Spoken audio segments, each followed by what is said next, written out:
Alrighty, ladies and gentlemen, welcome back to another Nick Talks with a little Sunday rant, baby. I've got plenty of stuff to chat about, as always. But thank you guys for tuning in. I appreciate you. Hopefully we're making shit happen every day, baby. Better every day. Pretty sure that's a channel on YouTube, right? But anywho, there are some things that I wanted to kind of recapture because they had slipped my mind and recently re-entered into my daily thoughts. And I sometimes, I heard a quote once that was, more often we need to remember things than learn things. It's things that we've already obtained the information that we need. Oftentimes we've just forgotten it, and it seems to be true here as well. And so there's some things that seem to have slipped my mind, or at least I have, somewhat abandoned of late. Not abandoned, just like it was useful when I discovered it, and then as I progress, it's less useful to me. Kind of like when I read James Clear's Atomic Habits. At the point that I read it, I was already, I had already watched dozens of hours of habit forming videos and ways to, be more accountable in your life and improving yourself 1%. I was already very familiar with the ideas that he puts forward in that book. And so when I read it, it wasn't super impactful to me as it would have been if I had discovered it years earlier, right? Because the concepts that he talks about, I was already had been employing in my life for, 6 months to a year or more, right? And so it wasn't that information was less true. It was just that, yeah, I know, I got it, right? And so that is kind of the case here as well, which actually stemming from Atomic Habits is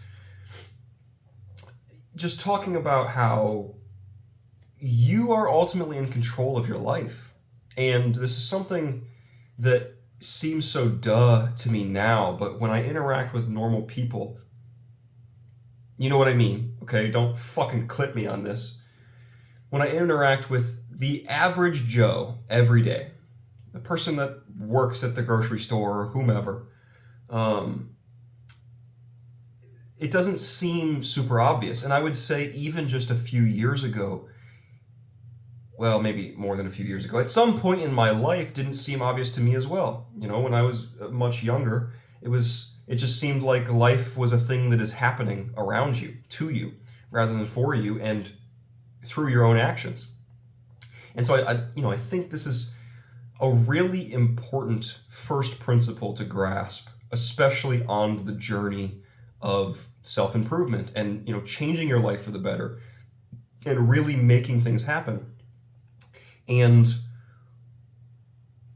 until it's understood, there's not really going to be a full understanding of what can take place in your life, right? And so I've had to kind of bring myself back there and be like, hey, this is a really important thing that at one point in time was groundbreaking stuff. And it still is. It seems to escape me because it's not useful every day for me, because it's imported into so many of my thoughts and behaviors. I'm downstream from this thought, but that fork in consciousness is what led me to get downstream, and very important. And just to kind of expand on this, the accountability for your own life. And I was talking to someone earlier this week about how this is somewhat of a difficult concept, because in order to fully realize that you are in charge of and accountable for the events, successes, and failures of your life, you have to be comfortable with the failures that you've made and recognize that where your life is at now is ultimately your fault. Now, there's always circumstances that may not have been conducive to positive results, of course. I didn't have the greatest childhood either. Here we are, right? Not in a great, successful state, but, I wasn't born a fucking millionaire, essentially, right? But we're trying to make things happen. Now, it may be not your full fault, You didn't know. You didn't know. I didn't know half the shit I know now, but we know now. Let's move forward. And that's the kind of mindset that has to occur. Because what I notice oftentimes is that the people who have the hardest time accepting their failures also have the hardest time making real positive changes in their life. And it's just because you can't have one without the other. You can't fully rationally accept that you are in charge of your life without fully rationally accepting that you were the one who chose to do the things that led you to where you are now. If you don't like that place, that's a hard thing to accept, right? But it has to be. And I think the mindset that has to happen is what I just said, which is just like, I wasn't aware. I didn't know as much as I know now. Let's do better moving forward. And live and learn. Fucking forgive and forget. That's it. But if this leap is not made, I mean, I have people that were very close to me that are in their 50s and haven't realized this, right? Where they just keep making the same mistakes over and over again because they don't want to take accountability for their actions. They don't recognize the failure and the shortcomings of their ways. They don't change their behavior accordingly because that's hard. That's hard stuff. But yeah, you have to do it in order to get to the next level, right? And there's always going to be failures. It's a nonstop thing. There's never going to be a point in your life where you stop messing up. You can mess up less, but you're always going to make mistakes because life's a process. You got to learn along the way and figure things out as you move. You're not born knowing everything that you need to know to survive or succeed or thrive.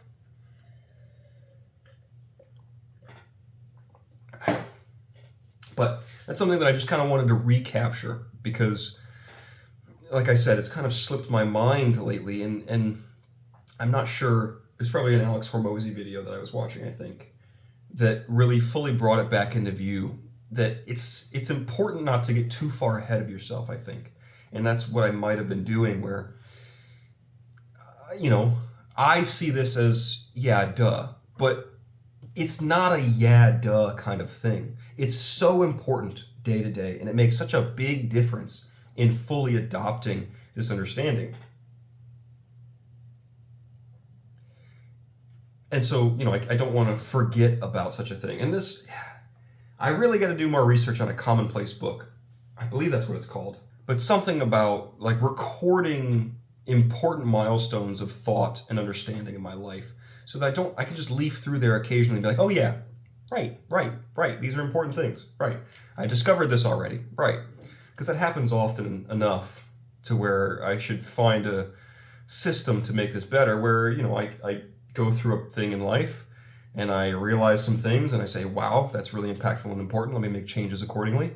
And then 2 years down the line, I solve a similar problem and be like, wow, this is really important. I should remember this. And, it just isn't day-to-day useful, and so I seem to forget. But I don't want to repeat the same habits. It's wasting time, in my opinion. But that's something else. But something else that I wanted to recapture is the whole, just because someone loves you doesn't mean they give good advice. I don't know why this popped back up, but everyone's a critic. There is no shortage of opinions.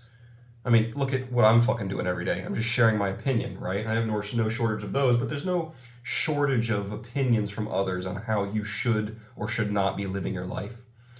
And I think that it's always important to note the opinions because they can be very useful, but ultimately you have to look at the person who's giving you the thought, the advice, the opinion, and be like, okay, if this person's telling me how I should better select my diet, are they really fit? Because if it's some fucking 400-pounder telling me that I shouldn't eat this and should eat that, maybe it's not super appropriate to take advice from that corner of the room.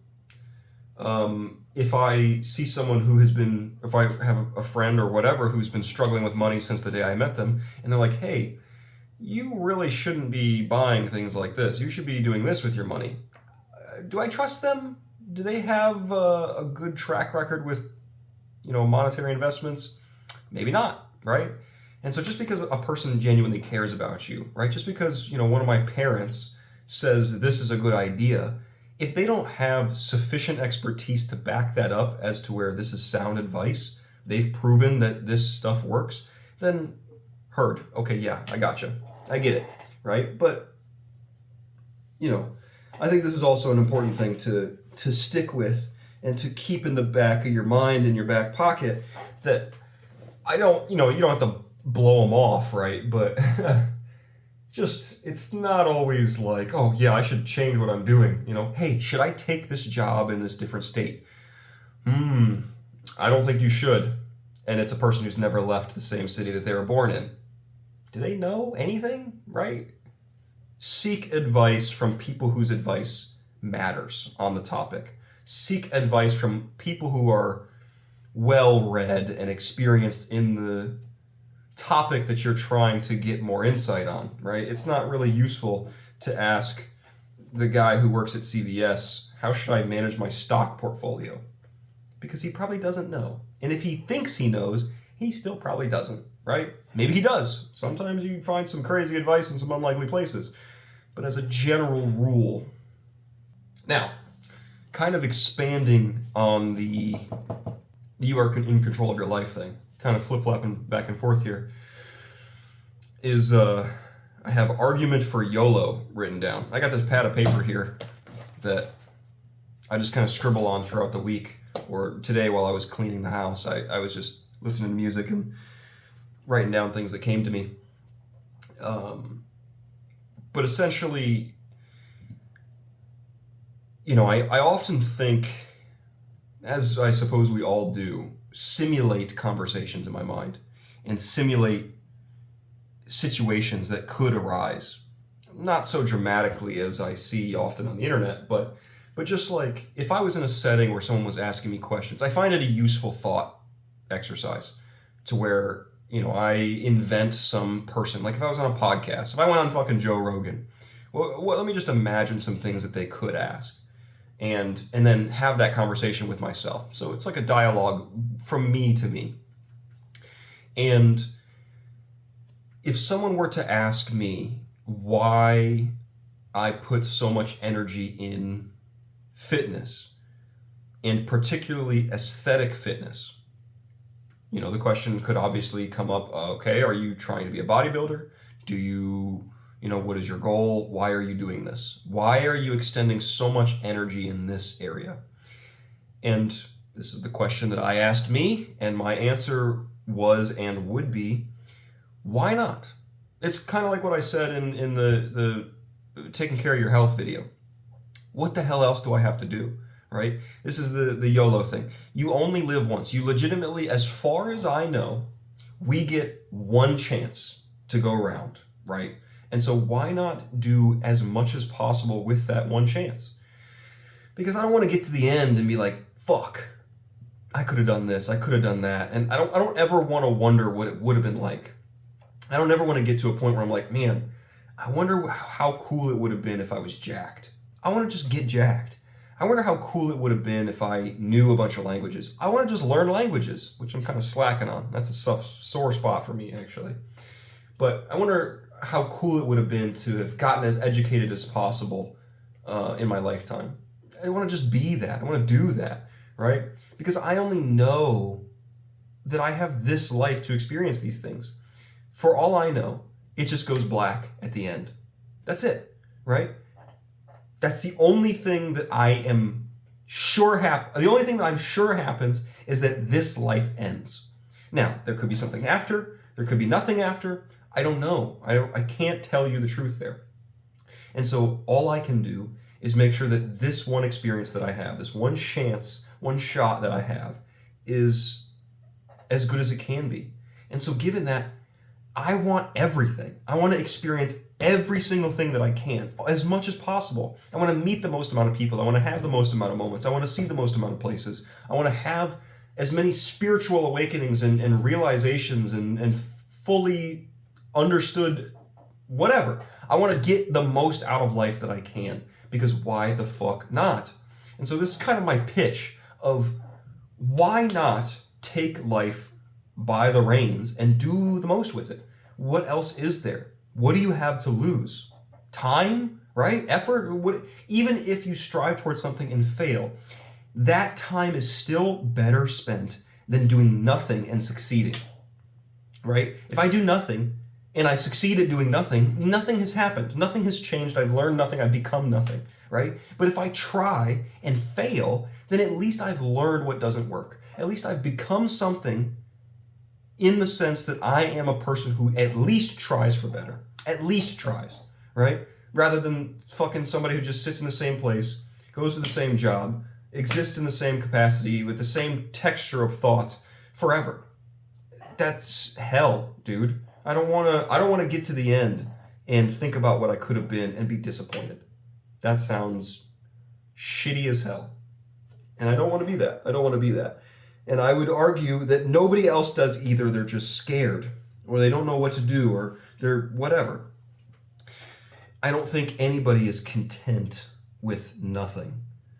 Now, there's maybe some spiritual exceptions to that, but on a general scale, why not? Why not go for more?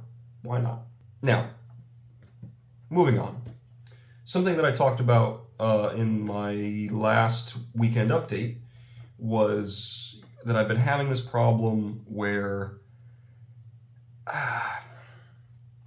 I've been, the minimum standard of work has been raised in my mind to where if I don't go to the gym 7 days a week, if I don't post 5 videos a week, if I don't, learn so much a week, if I don't spend my time this efficiently in a week, then I feel like I'm losing gains, essentially. Losing advancement points. And I think that is useful. It is adaptive in the sense that it keeps me moving forward. It keeps my eye on the ball, and it keeps me hungry for more and upset with less, which I think is good. I'd rather have it that way than the opposite. But sometimes it's not so conducive to quality of life. And I think, I try to be really grateful for everything that I have now, even though it isn't everything that I want. I had a friend who used to say all the time, life is good, but it could be better. And I think that's great. That's something I really try to hang on to, that, because life is good. It is a beautiful thing, regardless of where you're at. Just the concept of being alive, even in suffering, the act of suffering is what it means to be alive. Even in the pain. It's like I was talking not too long ago about family and friends. Like, even though sometimes I want to strangle the life out of my brother, per se, or to whatever, for example, that thought, that emotion, that experience of me being angry with this person is the point of being alive. That is a beautiful thing, right? Now, it's not all the time, and more often than not, I'm happy to be in conversation or in his presence, right? But all of these emotions, positive and negative, are what it means to be human. Traveling off topic, whatever. I try to be grateful for the things around me, but I also want to keep moving forward. Losing it. Bringing it back. And so in my search of gratitude, I've been trying to recognize when I'm doing good work, genuinely, when I've made improvements over the last year, and not to be so narrowly focused that I only see this week, right? But I see all of time in who I am and who I have been and who I want to be. And I look at the trajectory or the course of my workload and accordingly judge it there.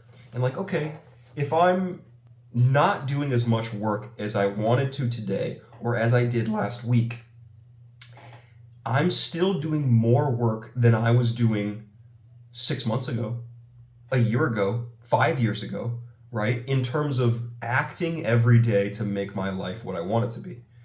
And so cherishing these things, keeping them in the back of my mind of like, okay, you might not be doing perfect, but you're doing better.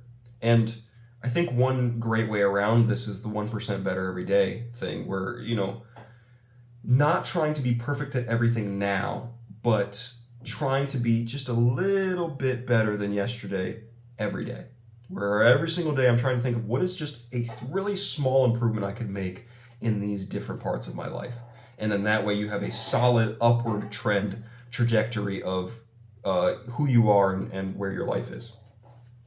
I think that's a good way to think about it. And then, what I'm not focusing that much on it. I did in the past try and really visualize the 1% better every day, but now it's not a sustainably useful practice, I find, for me personally. But just trying to think back occasionally, like, okay, how are we doing? Compare my life to what it was, compare the inside of my head to what it was, compare who I am to who I was, and occasionally compare myself to those around me. And then I can look at things as sort of statistically significant or not in terms of how much work I'm doing towards this certain goal. Not to use that to boost my ego or to put others down in my mind, but just as a useful framework of observing everyone as an individual and me somewhere in the middle there, right? So if I just think about every single person that I've ever interacted with and what I've known about them and what I know about myself, put me on a scale somewhere in there. I think that's kind of useful too. But point being is that I'm trying to really give myself a little bit of credit where credit is due, but still stay hungry for more. That's what I've been trying to do. And it's been good. It's been good because, I don't want to constantly be pushing for more and never recognizing success when it happens. It's the same shortcoming of I'll be happy when, right? And if that's the case, then it's never going to make you happy. And so I'm trying to find ways to be happy today. And actually branching off of that, since this is a rant and I can fucking go on and on about whatever the hell I want because it's my show, baby, is I'm really trying to focus on being present in different situations and pull my head out of whatever ass it's been in. Because, we get wrapped up in things. It is what it is. It happens. We're human. Like the other day at the gym, I started listening to Bugsy Malone, UK rapper, recently. And it's different than pretty much anything I've ever listened to. It's like rap, but it's different. And so, since it's completely different, I often find that when I listen to very different music or very different vibe, I look at life a little differently. And I notice that I'm not in the same mental pattern that I normally am or that I ever have been. It's like loading a new preset save where like this is a different place in my mind. If I've got all the like genres of music and what that experience is, this is a new thing, and therefore the experiences that I have while listening to it are different. If that makes sense, bear with me. And so, I was listening to it and I was walking into the gym or driving to the gym and I was just thinking about, like, this is where I'm at in my journey. And I wanted to really take in what it means, what this point is, and recognize, like, this is going to be what I remember as the fun stuff. When I just started working on the channel really hard and just barely started seeing some movement and, just trying to make things happen. I had no clue if things were going to work out or not. And just savor that experience of what it means to be where I am right now. And driving this 2003 Camry, the only car, I got a busted scooter that doesn't work. I'm working at, retail. And, I just wanted to smell the air and hear the music and feel the steering wheel and just experience what it was like. And, walking into the gym, they've got these bushes with this long grass that kind of oversteps the sidewalk a little bit. And as I walk by, just kind of letting the grass graze across my fingertips and taking long, deep breaths to really smell the Cape Coral breeze and just heighten any of my senses to experience as much information as possible so that I could truly savor the moment. But that's what I've been trying to do more and more, and it's been great. And essentially trying to combat this I'll be happy when disease with I want to be happy now. I want to be happy now. I want to be happy on the journey. I want to be happy when I get there, and I want to be happy going forward. I want to learn to be present and excited about life all the time. because why not? You know, I mean, this experience of being conscious and alive is such a magical thing. And especially when you get into how statistically improbable it is that this would even happen. Not only life, but Earth and life on Earth and my existence on this planet within the species is extremely unlikely. And so it is a true gift, and I want to appreciate it as such. And it's a beautiful thing that I can even sit here and touch this pad of paper and record on this fucking magic device. Whatever, I don't want to get too deep in here, but I can, go all fucking day and night. But I just want to appreciate these things. I don't want to let life pass by without loving every minute of it. It's just, that would seem short-sighted. It seems to me that would be a failure, to get to the end and be like, what was it like when you were 23, almost 24, and what was your life like? I don't remember. I don't want that to happen. And if my memory fails me, at least I want to have been present in this moment, and so that this moment was real in time, even if I can't, import it into the present, however far into the future. But whatever. That's just what I've been thinking in that aspect. But I mean, I say but I genuinely think this is like fucking crazy shit, and I love thinking about it, and it gives me so much more passion for life and for people around me. And speaking of people, like, especially my experiences with working different jobs. I've worked like dozens of different jobs, and not even like dozens of retail shops or I've worked like in so many different areas. And, in every kind of different job, you get a different kind of people. And so really cherishing, like, man, let me just appreciate who these people are, what kind of person works here, who these individuals are that I'm interacting with day to day, because I will never see them again. There's hundreds of people that I've worked with that I will never interact with ever again, right? They just don't exist anymore in my life, right? Maybe I'll bump into them someday, but even then, would I recognize them? I don't know. I don't know that I would. But it kind of just goes hand in hand with appreciating what is going on around me and really taking in everything. And I think that makes for good storytelling as well, really capturing the details of a moment in your mind so that when you convey it to someone else, you can really transport them there, right? Oh, yeah. Kind of branching off this, but in a similar vein of thought. Speaking of Bugsy Malone, who I'm currently fascinated by, I would love to have a conversation with the guy, which is another thing about YouTube, is I hope that I don't see fame as great because of, tangentially, I don't see fame as great because of what it will do to my ego. I see fame, that'll probably be a nice bonus, but I see fame as great because of the access, because when a lot of people know you, you get to know a lot of people. And that's what I'm most looking forward to. And one of the things that I'd say is equal to financial stability and surplus in my life that I want is access. And, as one of the reasons why I'm doing what I'm doing. And so I'd like to have a conversation with this guy. Fucking A, bud. But anyways, he said something about, you have to live life to find inspiration, and talking about how, like, he's done a bunch of different things, and in doing these different things, living these different sort of walks of life, he's found inspiration in different places. This is from like a fucking 2-second snippet in a GQ thing that I was watching. But I thought about that, and I think that's very true, that,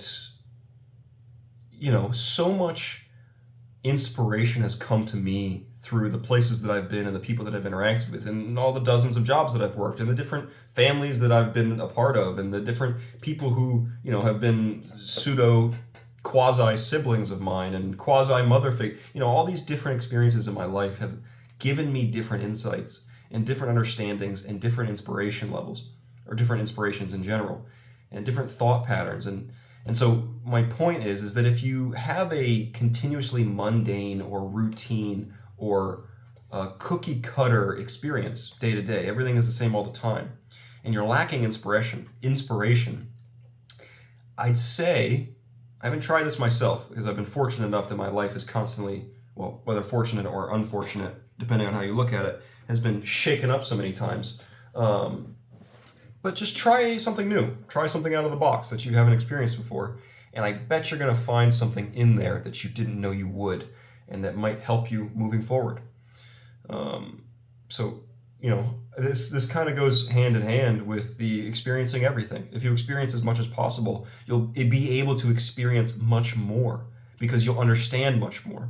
Maybe those dancing lessons will make you understand history better. Maybe those history lessons will make you understand art better. Maybe those art lessons will make you understand music better, right? So things cross over many boundaries that you don't think that they often will. And so just being able to live life more fully, more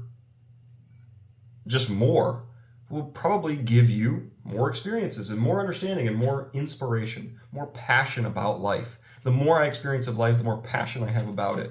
The more I interact with human beings, the more I see the miracle of being able to interact with human beings. Right? So something that has been knocking around the noggin a little bit is, I guess I just heard that today, so it hasn't been knocking around for too long. But yeah, I fully second that living life is going to give you inspiration no matter what. And it's not always now. A lot of my negative experiences have been super shitty while I'm going through them. But then afterwards, I can look back on it and be like, that was a crazy time. That was a wild ride that I didn't enjoy, but looking back on it, it was pretty cool.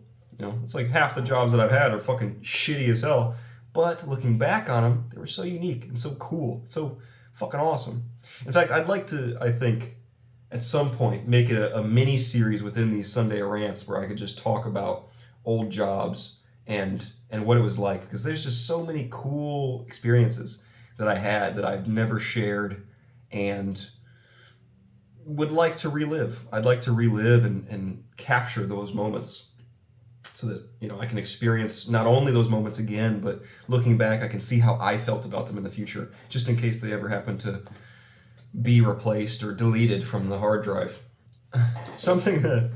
Moving on, something that I've been meaning to talk about for a while that I've actually kind of outlived, but was an issue, is trying to fight my urge for a ward or a little brother figure. That was my whole life growing up, was being the older brother and essentially being a third parent is what it was a lot, especially, whatever, childhood bullshit aside. I had to be there for my brother a lot. And many times it was just he and I, and so I had to be as positive a role model as I could be and look out for him, truly.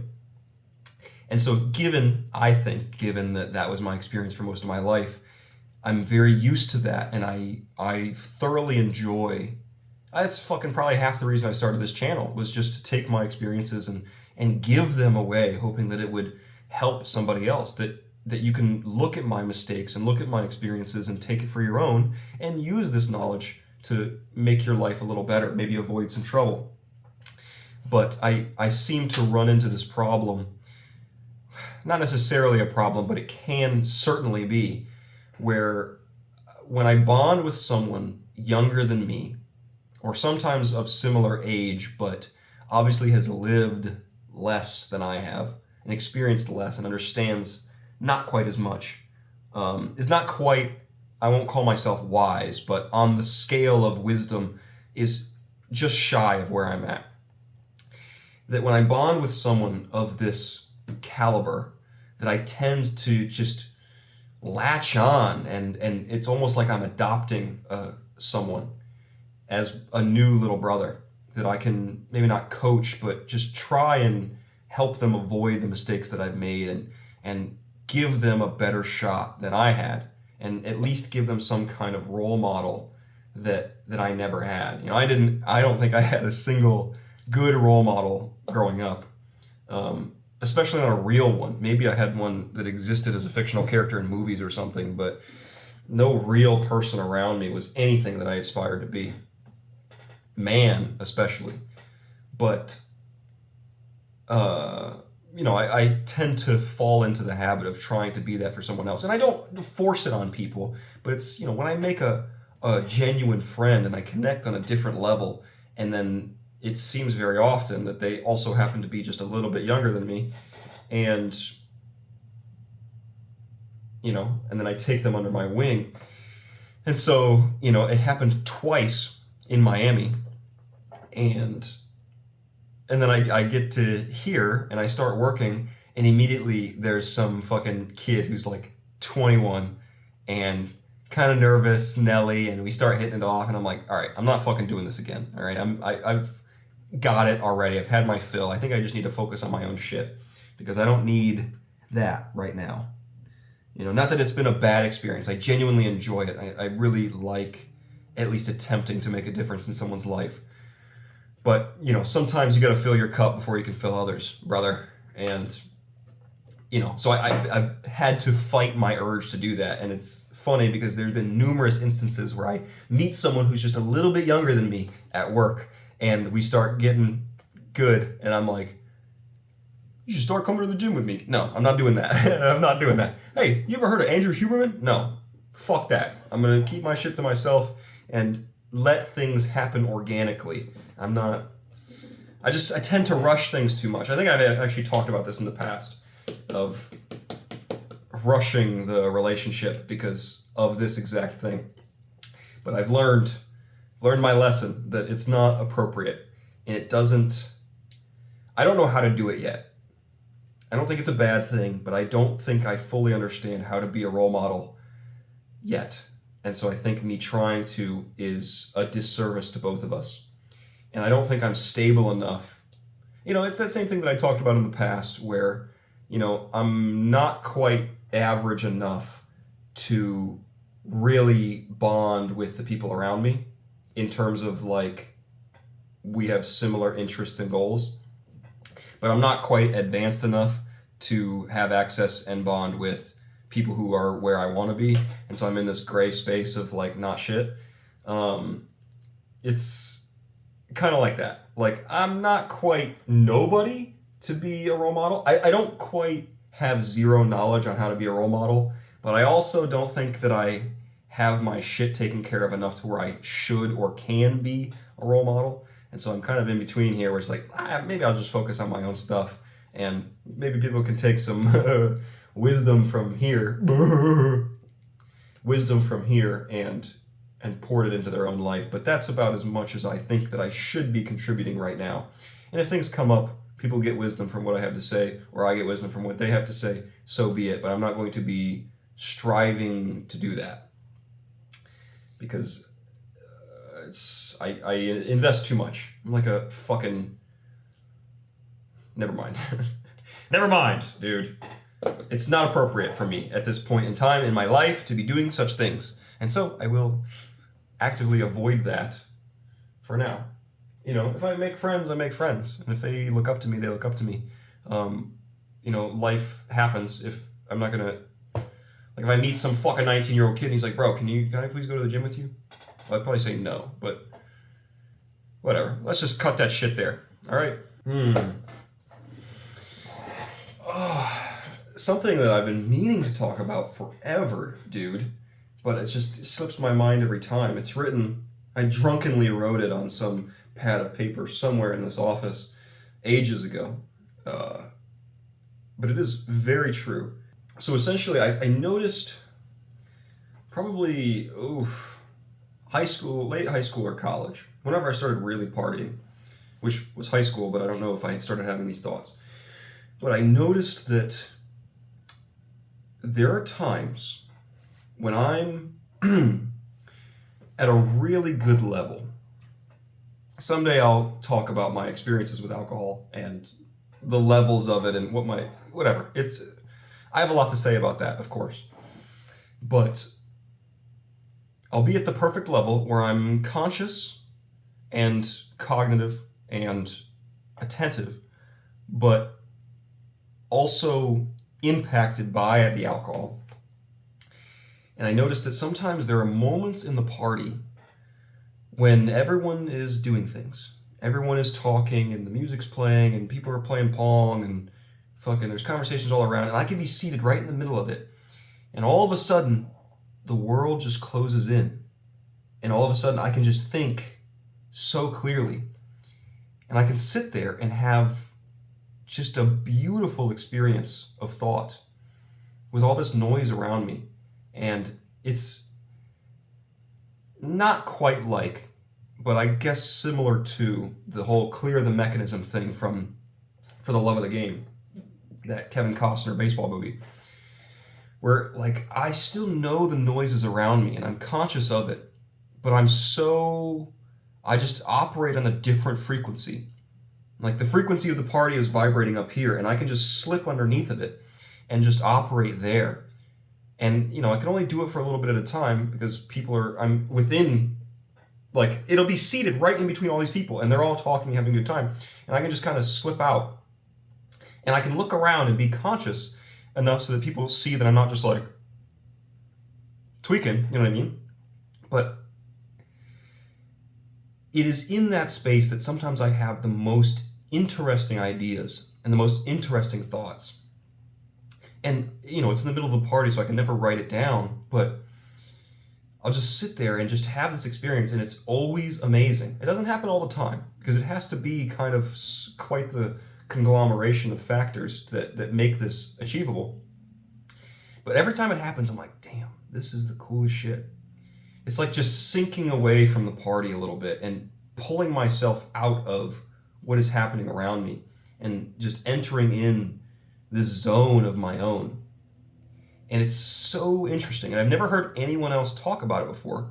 So I'm not sure if nobody has this experience or if nobody shares this experience, but it's such a pleasant thing. It's such a I've heard of people who are like partying a lot and then they suddenly have these realizations that like, wow, this fucking shit sucks. I hate doing this. Why am I doing this to myself? It's not that. I'm not retreating away from something because I'm not enjoying it. I love fucking hanging out with people. Being social is like one of my favorite things in the world. So I'm not trying to hide from that. It's just that I suddenly realize that I can retreat within my mind and keep my body on sentry mode, essentially, and just operate there and just have my mind doing its own thing and just fully retreat into the cavity that is behind my eyes. And it's so cool. It's so fucking cool, dude. So I don't know what it is. I just felt like sharing that. It's something that I've wanted to talk about for a long time. And I remember one time I was partying with my lady and it occurred to me and I was like, okay, I got to write this down so that I can think about it later. This is like a year ago at this point, and I'm just now bringing it up. But I quick run and grab a paper and I scribble it down and then I fold it up and like hide it. She's like, what the hell was that? I'm like, nothing. And it was like kind of like a weird thing, which is why I don't write down my ideas when I'm in the middle of a fucking party. People are like, what are you writing over there? Nothing. No. Nothing. Right, yeah, this is fucking weird people shit. But regardless, it's one of those things that will forever escape capture, but that doesn't make it less meaningful. That it's just a transient state that will quickly dissipate, and I'll be back in the party, and I may forget about it the next morning, but while it's happening, it's pretty damn cool. Pretty damn cool, I have to say.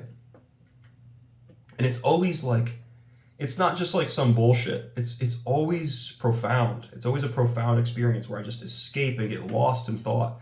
And I'm fully present physically. And part of my mind is aware of everything that's being said around me. But then the rest of my mind can just operate by itself with no input. And it's like the music fades and it's just this serenity, this calm that just washes over me. And I'm just like, and it's only in the high stress and high input of that kind of social interaction. But it's so cool. It's so cool. It's something that I miss about partying, is where I could just fucking and get in there and just really operate on the inner levels and exist within my own head in a way that I don't normally do. Because even when I'm lost in thought, sober, it's not quite the same. It's not quite the same. And even if I like get drunk by myself, which is extremely rare, I don't remember the last time that happened, but it's not the same. It's just that only happens, like I said, it's this eclipse, this total planetary alignment of the mind, body, and spirit and surroundings that allows for this state of mind to occur. And it's just such an enjoyable experience, dude. It's fucking so sweet. So sweet. Maybe sometimes I get it in the gym too. But also I'm focused on working out, so I'm kind of like, yeah, all right. But, wow, we're really plugging along. Now, something else. Moving on. You know, the reason that this is named Nick Talks is because of this. Is because I can just fucking go for an hour, and I genuinely just love conversation. And although I'm the only person talking here, people could confuse this with the fact that I like hearing my own voice. But that's not quite it. It's not so that I can hear myself. It's just the art of expressing that I love so much. And even if it is just escaping into the void and not being heard by anyone, like I don't know anybody, especially now, that is going to watch this entire video. But just expressing myself and being in the moment is so thoroughly enjoyable for me that I can just do this ad nauseum. There is no nauseum. There is ad nothing. I can just go and go and go. It's so much fun. But much to the chagrin of my, if that's how you use that word, I hope it is, to my peers, sometimes they're like, God, shut the fuck up, dude. But I just love it so much. I love it so much. Hence the name Nick Talks, because I do be doing that. But something else that, I already scribbled it out, even though I didn't say it, is the fight against inertia when it comes to habits. And I think I'd like to make a Wednesday Wisdom about this. In fact, we can circle that for later. But, you know, when, especially if you're avoiding pursuing a particular action or a particular avenue that you really don't want to do, fighting that inertia is such a battle, but a necessary battle, always. That you have, you know, like the inertia of, I don't know if I talked about it in this or the Friday update, but I've been fucking leaving my clothes all over the goddamn floor. It has become a habit. Now there's this inertia built up of, I don't want to take care of this. It's like when you leave too many dishes in the sink and they accumulate, and then it's like, oh, I don't want to do that big pile of dishes. Excuse me. Fighting that inertia and overcoming that is so necessary, and that's how you get the ball rolling. You know, it's like pushing a big ass boulder. It's tough at first, but once you get that momentum rolling, you can really power through and go the distance. And that's how any habit is formed, reformed, or abandoned, is overcoming the inertia that is already happening. You know, I guess that was kind of simple to put, but something, it's a very commonplace experience. You know, it's not like it's easier later. Some things can piggyback off others. The success of other things can make that inertia less, that gravitational force less. But, you know, if I'm pushing everything in my life a certain way, like right now, learning fucking Spanish or learning how to dance, there's so much inertia behind it because I've avoided it my whole life. And so that, getting that ball rolling, it's a big ass boulder to push. But it has to be done. I know it has to be done because that's such a big part of the human experience. I mean, likely song and dance goes back further than the spoken word or organized language. And so it's so deep in the experience of what it means to be human that it's necessary. It's so necessary that I have to do these things and I have to become good at them in order to, you know, transcend to the next level. But that inertia is great, and I think that battle is one of the most worthwhile ones, is fighting. And I do also find, you know, it's like that quote, the magic you seek lies within the work you're not doing, or the work you're avoiding is a better phrasing. Because often when you push past that inertia, you get the most out of that momentum. I find anyways, that the ball that is the hardest to move, once you get it moving, the feeling that comes from that is the greatest. Whereas one that's like an easy habit to start isn't as rewarding as the one that is the hardest to start. But that's just what I've noticed, baby cakes. But hey, we'll fucking wrap this bitch up here. We hit about 52. After I edit this, probably be about 50. I don't think I paused a whole lot. I was kind of rocking and rolling the whole time. But if you stuck through this whole thing, goddamn, you're a trooper. I appreciate you. Let me know what you think in the comments below. If I'm hitting anything particularly sensitive or not. But I'd love to hear from you. I mean, ultimately, I want this to be a community. I want to extend the tentacles of my conscious awareness all over the world so that I can interact with people from all walks of life and really get a more well-rounded approach of what I talk about and what other people have to say about it and the ideas that other people have. So I'd like this to become a community of not necessarily like-minded individuals, but similarly goal-oriented people of I want more, I want better, or just people who have thoughts about things. I want it to become a place where I can talk with others and others can talk with each other and discuss ideas without fear of argument. Or if the argument occurs, having it in good faith. Because I don't like to shy away from argument. In fact, argument is, or I will say debate is a friendlier term, is one of my favorite forms of communication, is where we're on opposite sides and we're both trying to, swerve the other one into our lane. But that's what I want. That's really what I want out of this channel and what I hope to achieve. But thank you so much for watching. I appreciate you. I'll be doing this as long as I can, baby. So check in every week. I got multiple things coming. But again, thanks so much. I hope everything goes well for you. I genuinely do. And I will see you on the next one. Nick out.